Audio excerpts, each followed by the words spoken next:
రాబోయే రాజ్యం కొరకు ఈ లోకంలో జీవించాడే ఒక ప్రతిష్ట గల యోధుడుగా, శిలువ సైనికుడుగా. ఆయన ప్రతిష్టకు ఏమాత్రం భంగం కలిగించవు అనే జ్ఞాపకం చేస్తున్నాడు. హత్య అన్నారు.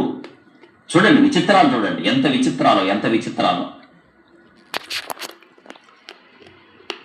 చివరికి ఆయన్ని ఎలా ముద్ర వేశారు అంటే, ప్రారంభంలో లేదు ఆయన త్రాగాడు అని, ఇక మొదలు పెట్టారు హైదరాబాద్ నుంచి రాజమండ్రి దాకా ఇంకా అదే పని మీద ఉన్నారు వీళ్ళందరూ. నమ్మకండి అవన్నీ.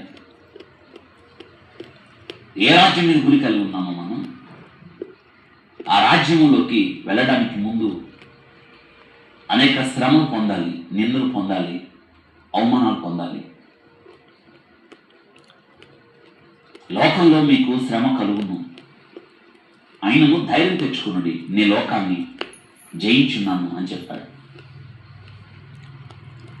వింటున్నారా?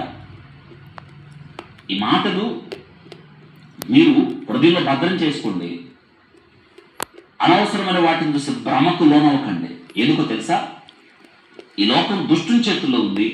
భ్రమపరుచు ఆత్మ ఉన్నాడు, భ్రమపరుస్తాడు. ఇది నా దుఃఖకరం ఏంటంటే, ఎవరు అంటున్నారు ఒకవేళ తాగితే తాగుండొచ్చు అని. అనగెవరు తెలుసా? పెద్ద ఆయనే. నేను ఒక మాట చెప్పాను, ఎందుకు తాగుతాడు? తాగడు. వింటున్నారా? నీతి జనములు ఘనతకెక్కుటకు కారణం. ఈ విషయం మర్చిపోదు. నీతిగా బ్రతికాడు, నీతి రాజ్యమును ప్రకటించాడు. ఆ నీతి గల రాజును తనకు రాజుగా ఆయన తన జీవితం మీద ఆయనకు అధికారాన్ని అప్పగించాడు. ఆ రాజ్యము కొరకు పాటుపడ్డాడు, ఆ రాజ్యాన్ని ప్రకటించాడు. ఆ రాజ్య ప్రకటనలో వెళుతూ అసూలు బాశాడు, పిలుపునందుకుని వెళ్ళాడు. ఇది మనం చెప్పాల్సింది.